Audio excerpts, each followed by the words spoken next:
Good morning बच्चों। आज हम लोग हिंदी लिटरेचर में पाठ 7 पढ़ेंगे, प्यार की नींव, जिसका नाम है पाठ का। इस पाठ में हम लोगों ने पार्ट 1 और पार्ट 2 में ये पढ़ लिया था कि मौलवी साहब हैं जिनका नाम है रहमतुल्लाह खां। वे अपने बेटे की मृत्यु के बाद अपने गांव में ही रहना पसंद करते हैं और वहीं पर आकर के रहने लगते हैं। रिटायरमेंट होने के बाद वहाँ पर एक वो मदरसा खोल लेते हैं, उसमें छोटे बच्चों को पढ़ाते हैं। और कुछ वर्षों के पश्चात उनकी पत्नी की भी मृत्यु हो जाती है, तो वो फिर अकेले वहीं पर रह रहे होते हैं। और एक समय ऐसा आता है कि जब अचानक देश में सांप्रदायिकता भड़क जाती है और गांव में भी इसकी लहर आ जाती है। तो गांव में भी जो है आपस में जाति पाति के भेदभाव को लेकर के लड़ाई झगड़े होने लगते हैं और मनमुटाव हो जाता है। लेकिन मौलवी साहब इन सब बातों से बिल्कुल भी नहीं घबराते हैं और वे निश्चिंत भाव से वहाँ पर रहते हैं। एक दिन गांव के कुछ लोग उन्हें मारने की व्यवस्था बनाते हैं, मारने का सोचते हैं। लेकिन चूँकि मौलवी साहब का व्यवहार बहुत अच्छा था, वो सभी से प्रेम पूर्वक बात करते थे और एक सहृदय व्यक्ति थे।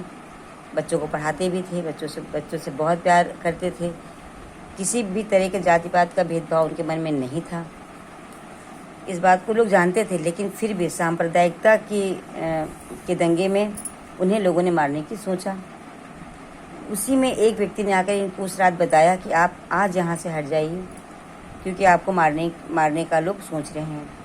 लेकिन मौलवी साहब वहाँ से नहीं हटते हैं और वे निश्चिंत भाव से लेटते हैं। लेकिन वो सोचते हैं कि मतलब कि ये क्या है, कि क्या प्यार का जो बुलबुला है, क्या पानी के बुलबुले की तरह से है कि ज़रा सी भी हवा लगी और वो ख़त्म हो गया।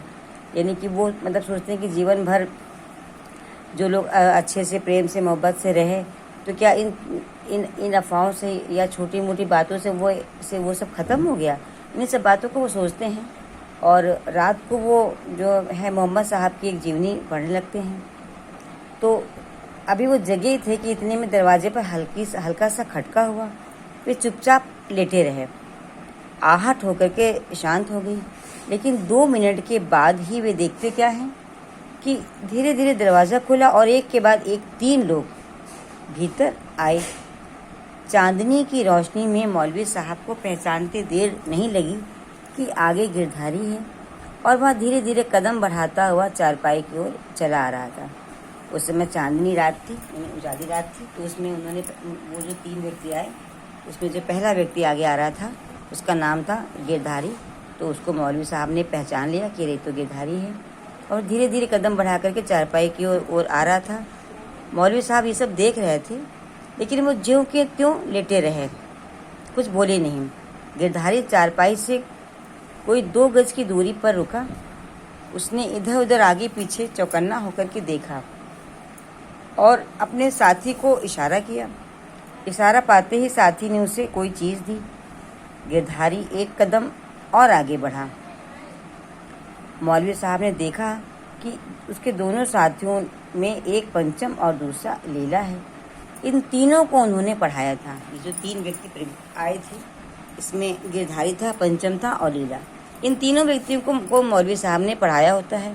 गिरधारी आगे आता है, कुछ देर वहाँ खड़ा रहता है, फिर इधर उधर थोड़ा चौकन्ना होकर, मतलब कि थोड़ा चालाकी से देखता है कहीं कोई देख तो नहीं रहा है, थोड़ा सतर्क होकर के कि कहीं कोई उसको देख तो नहीं रहा है, वॉच तो नहीं कर रहा है। तो वो गिरधारी देखता है कि कहीं कोई उसको देख तो नहीं रहा है।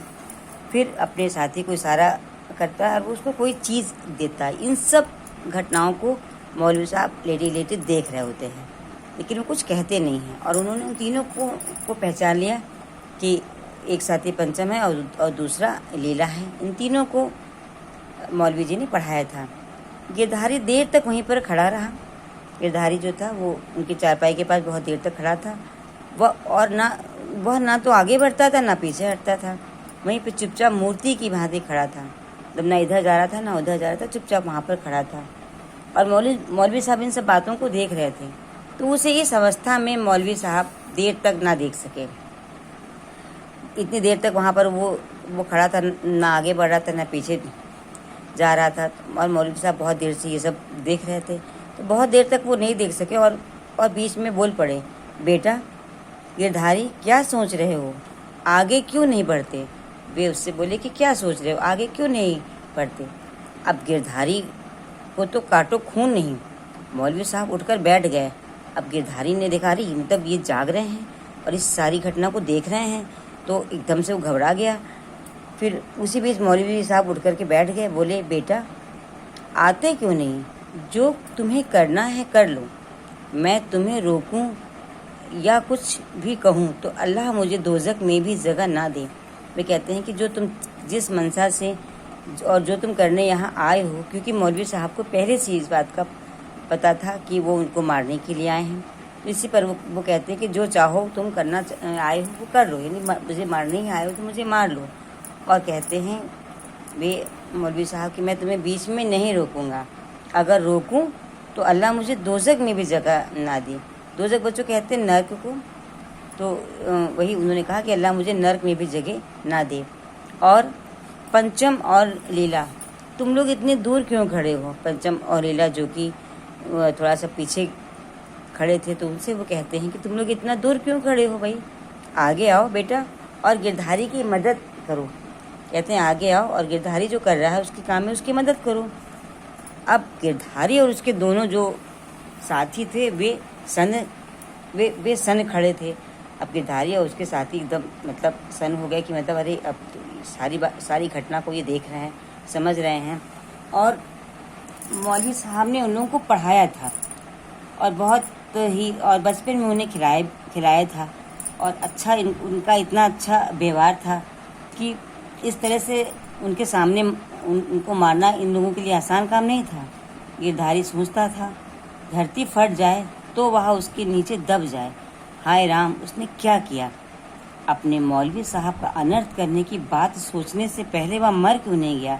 अब गिरधारी ये सोचने लगा कि अरे मतलब ये क्या करने वो जा रहा है, इन्हें मारने आया है, इनको मारने से पहले वो खुद क्यों नहीं मर गया।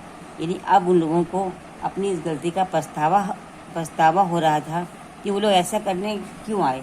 लेकिन सांप्रदायिकता के दंगे की वजह से उनके भी मन में उन्हें मारने का विचार आया, और इसलिए वो उसे मारने के लिए आ गए थे। लेकिन वहाँ पर उनके इस अच्छे व्यवहार ने उन तीनों के हृदय में परिवर्तन किया, तो वे सोचने लगे कि वे इतना बड़ा पाप करने आए थे। उसके इस भयंकर अपराध के बदले इस देवता के मुंह से प्यार की वाणी निकल रही है। वे लोग सोचने लगे हम लोग तो इनको मारने आए थे जान से, लेकिन देखो ये हमारे इस भयंकर अपराध के बदले, हमारे इस भयंकर जो ये पाप करने आए थे उसके बदले ये इतने प्यार से हमें बोल रहे हैं। हाय, यह कैसा नीच है, कैसा पापी। तो वो सोचने लगे कि अरे हम लोग मतलब कैसे नीच व्यक्ति हैं, कैसे पापी व्यक्ति हैं कि इतने महान और इतने अच्छे इंसान को मारने के लिए आए हैं। फिर मौलवी साहब ने अत्यंत सरल भाव से कहा, गिरधारी, मुझे तो वह दिन याद है जब तुम मेरी गोद में खेलते थे और मैंने तुम्हें अपना करीम मानकर पढ़ाया था। लेकिन बेटा सच कहता हूँ, मुझे तुमसे कोई शिकायत नहीं। मौलवी साहब उससे कहते हैं कि बेटा मुझे वो दिन याद है जब मैंने तुम्हें करीम मानकर, करीम मौलवी साहब के बेटे का नाम था, तो इसी पर उन्होंने कहा कि मैंने तुम्हें करीम मान करके पढ़ाया था और अपनी गोद में खिलाया है। तो यही बात वो उसको गिरधारी को मतलब बता रहे हैं कि और सच कहता हूँ बेटा कि मुझे तुमसे कोई भी शिकायत नहीं है। मौलवी साहब कहते बेटा मुझे तुमसे कोई शिकायत नहीं है, इंसान को अपना कर्तव्य पूरा करना चाहिए। मैंने जो किया वह मेरा कर्तव्य था बेटे, तुम मेरे प्यारे हो और वैसा मानकर मेरे दिल में तुम्हारे लिए सदा आशीष ही निकलेगी। मौलवी साहब उससे कहते हैं गिरधारी से कि मतलब तुम मेरे प्यारे हो, क्योंकि वो उसको अपने बेटे की तरह से मानते थे। इसी बात पर बोले कि तुम मेरे प्यारे हो और मैं, इसलिए मेरे मन से तुम्हारे लिए सदा आशीष मतलब कि आशीर्वाद ही निकलेगा। तो और वो तीनों उनकी इन सब बातों से इतना लज्जित हुए, मौलवी साहब की बातों से इतना लज्जित हुए कि खड़े खड़े सोच रहे थे कि कितना भयंकर पाप, कितना बड़ा पाप वो करने यहाँ पर आए थे।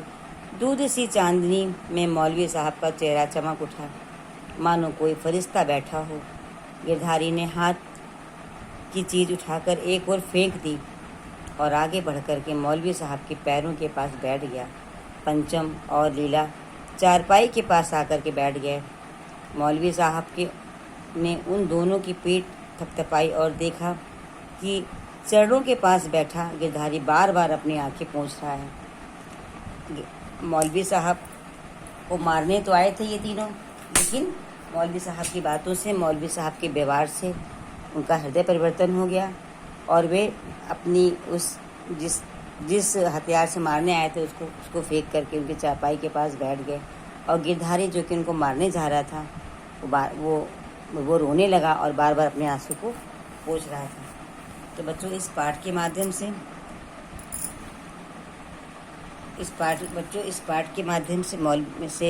यशपाल जैन जी ने हम लोगों को ये बात बताई है कि किस प्रकार से मनुष्य का जो हृदय है वो स्वयं ही सच्चा मार्ग तलाश लेता है और बुराई को पीछे छोड़ देता है। तो ये बहुत अच्छा सा बच्चों पाठ था जो कि आज हम लोगों ने इसको पढ़ा। ये पाठ आपका आज पूरा हो गया है। आप आज इसका जो भी काम भेजेंगे उसको आप अपनी कॉपी में पूरा उतार लीजिएगा।